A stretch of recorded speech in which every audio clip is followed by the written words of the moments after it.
I just wanted to make this quick video today. It's the day after the first presidential debate between Mitt Romney and Barack Obama. I think everyone has been quite shocked at how well Mitt Romney did and how poorly Barack Obama did. It's like we've never seen Obama look so,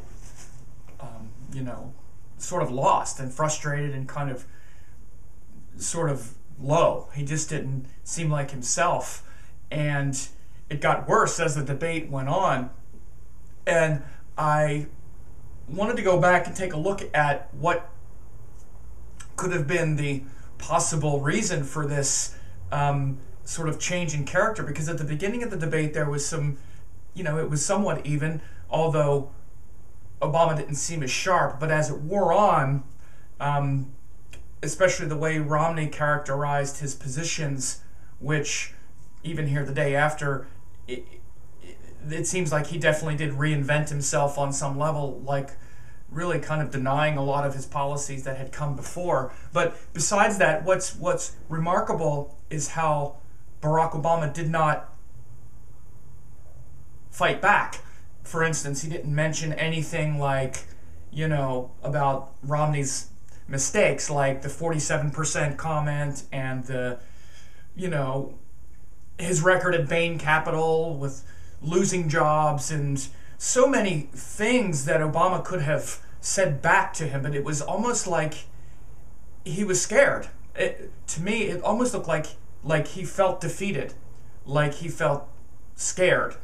And immediately it clicked into my mind something in the chart of these two people, because now it's all about two people sharing a stage, two people in the same environment. It's not about policies and platforms. It really turned into a moment of these two men, and it looked like man to man, Obama couldn't man up, you might say, as the term goes, man up. It's like he couldn't even really look Romney in the eye after a while, like he was almost scared.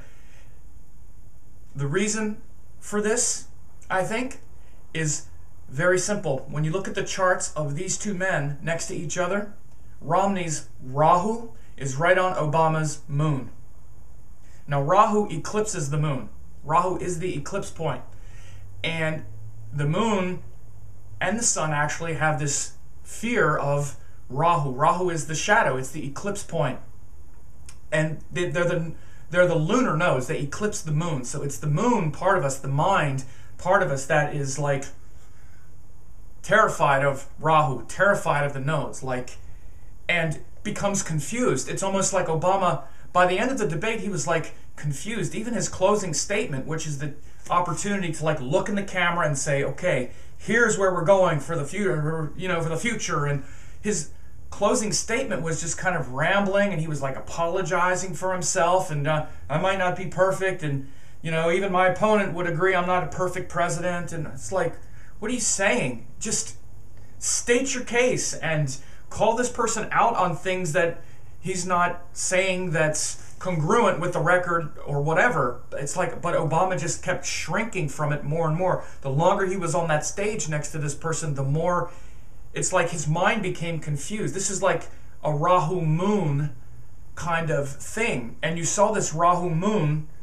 play out between these two people in that relationship. This is what I think.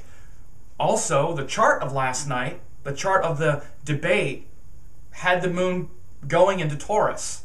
So the moon had just went into Taurus, which is Romney's first house, and over Obama's moon as the debate started.